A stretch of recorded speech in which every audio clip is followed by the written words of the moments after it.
Itu di Persia sana. Jadi itu di zaman Genghis Khan ada seorang sufi gendeng kayak Abu Nawas diundang nang keraton, gak diterima karo satpam karena pakaiannya tidak memenuhi syarat. Akhirnya dia mulai nyeli tonggone berpakaian tertib yang memenuhi syarat. Dia datang lagi ke keraton, sampai di situ diterima. Mangkel atine, sing diterima lak duduk aku sing diterima lak pakaianku. Akhirnya dia melbu ke perjamuan, kelambine dicopot, sebenarnya dicopot dilewebokno ngono mang bleng. Akhirnya mulai karo katokan tok. Satpam dulu kok sampean mangsul katokan. Lho sing diundang lak pakaian duduk aku, mulai deh. Iku Nasruddin.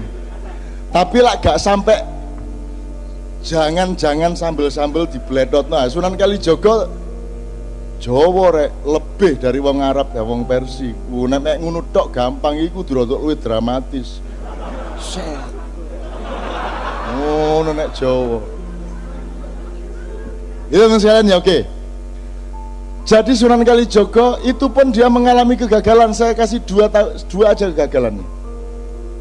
Kegagalan dalam arti dia nggak gagal, cuman sejarah punya sifat sendiri dan Allah memiliki rencana sendiri. Kamu tahu Mas Karebet ketika dia menjadi Raja Demak, tapi dia memilih beristana di Pajang, itu ada yang tidak terima, yang merasa dia lebih berhak untuk menjadi raja, yaitu Haryo Jipang atau Haryo Raden Penangsang. Ya, Karebet ini sakti luar biasa. Karebet ini yang memegang Kiai Sangkelat. Kiai Sangkelat ini yang membuat adalah Empu Supo Anom.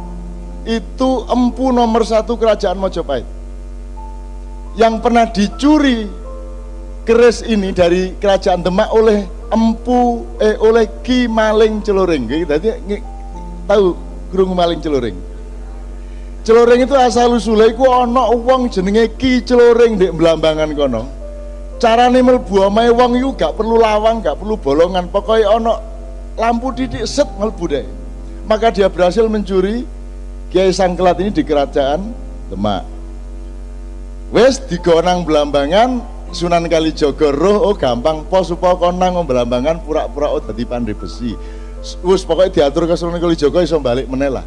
Akhirnya dicekel Karebet. Nah Karebet ini mau ngelawan arek cilik jenenge Haryo Penangsang gak enak sih. Arek cilik pendidik kok tak sikat temenan kon. Akhirnya yang dikongkon ngeladani anak angkatnya, yaitu Jebeng Sutowijoyo atau yang kelak menjadi Panembahan Senopati. Gitu ya. Saya kasih tahu, Sunan Kudus sama Sunan Kalijaga ini kan seperti saudara dan senior dan junior. Mereka satu perjuangan, satu misi segala macam.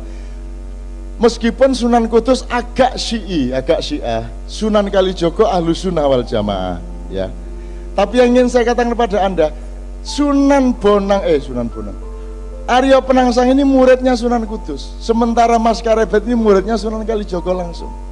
Ini mereka konflik berdua, si Kudus sama Kalijaga tidak bisa kok menyelesaikan konflik mereka.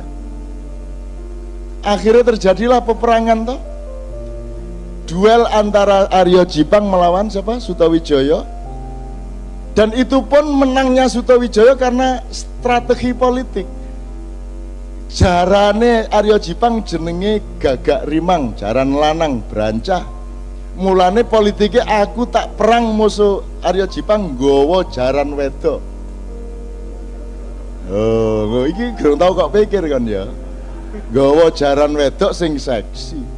Jadi akhirnya ditambahi susu loro nih sore kan gitu. Anggur ngomong seksi ngono gemeriyuk, oke? Kan ngerti tau ceritanya nyenengke kok. Nek ceritanya tuh memang dramatis. Akhirnya tidak terkendali Gagak Rimang ini.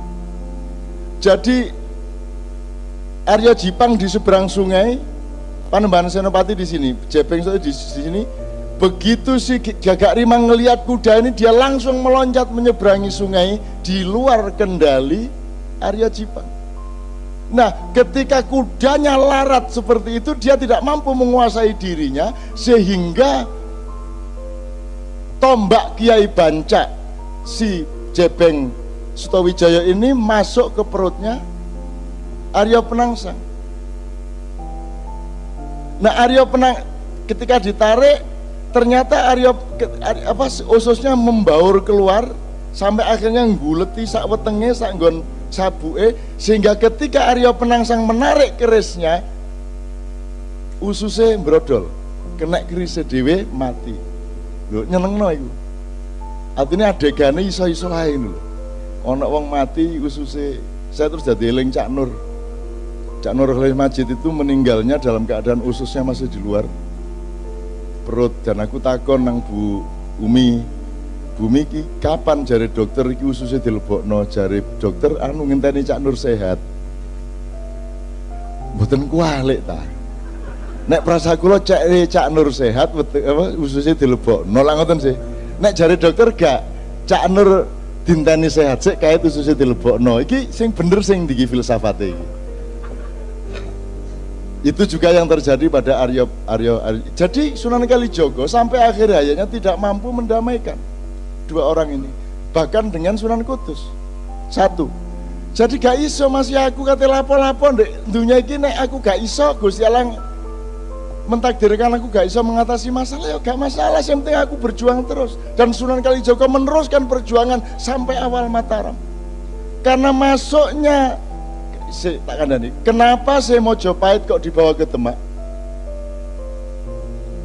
Karena ada semburan lumpur di Canggu, ada lempengan bumi yang bergeser, yang membuat struktur pertanian menjadi kacau di ujung Mojopahit itu, sehingga infrastruktur pertaniannya menjadi tidak mampu lagi menyangga perekonomian Mojopahit. Maka Sunan Kalijogo berpikir harus menoleh kepada perdagangan global, harus menoleh kepada ekonomi pesisir. Maka ditransformasikanlah dari kerajaan yang agak di pedalaman, yaitu di Mojoagung, Canggu, Mojokerto, itu diseret ke pinggir pantai, yaitu ke Demak, di desa Gelagawangi, dalam rangka supaya ada transformasi menuju pertahanan pangan dan lain sebagainya. Dan itu Sunan Kalijogo luar biasa. Nek wong gak ngerti perekonomian gak iso duwe ide kayak ngono iku. Jadi Sunan Kalijogo iku duduk seniman yang berdakwah dengan seni. Sunan Kalijogo ahli ekonomi, ahli perdagangan, ahli strategi politik, pendekar yang mumpuni, dan seterusnya dan seterusnya. Nah, ekonomi pesisir ini kemudian pelan-pelan dieliminasi lagi oleh watak Jawa yang kurang tegas. Jadi Raden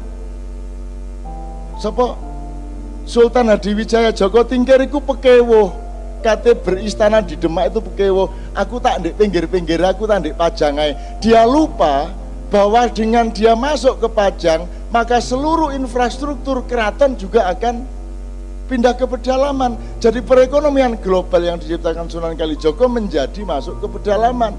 Sunan Kalijogo tidak setuju, tapi sudah terlanjur. Ketika itu kemudian sibuk dengan pertarungan antara Mas Karebet dengan Aryo Jipang.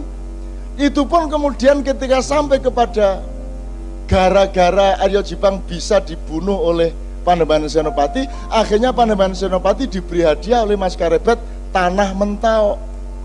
Dan Mentau itu sangat pedalaman. Maka terjadilah degradasi politik.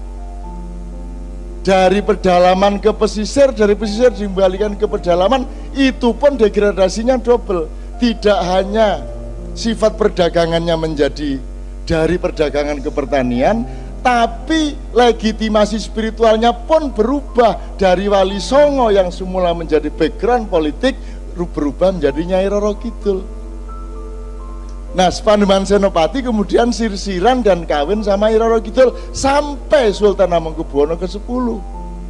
Semua rabi karo Nyai Roro Kidul. Atimbangane tak kongon pegatan Roro Kidul tak kon jilbaban ngono ae saiki. Cek gak angel-angel nemen-nemen. Ya saiki sembahyang 5 waktu semua. Nyai Blorong barang wis sembahyang 5 waktu. Kadang-kadang melok jemuan barang. Ngono ya kanca-kanca ya. Saya ingin mengatakan kepada Anda, ayo belajar sejarah supaya Anda tahu Anda ini Garuda. Anda ini bangsa besar. Kan itu kan selalu saya omongkan di Bang-Bang Wetan. Nggak apa-apa, sampai akhir hayat Anda belum berhasil, nggak apa-apa. Anakmu yang berhasil, nek gak anakmu putumu. Tapi kita bangun kembali paruh yang baru itu, kuku yang baru itu, dan tidak pernah putus asa. Gak direken karo pemerintah, gak direken karo Indonesia, anggitmu Bang-Bang Wetan direken ngono ta ya apa? Kene ya gak ono sing ngreken.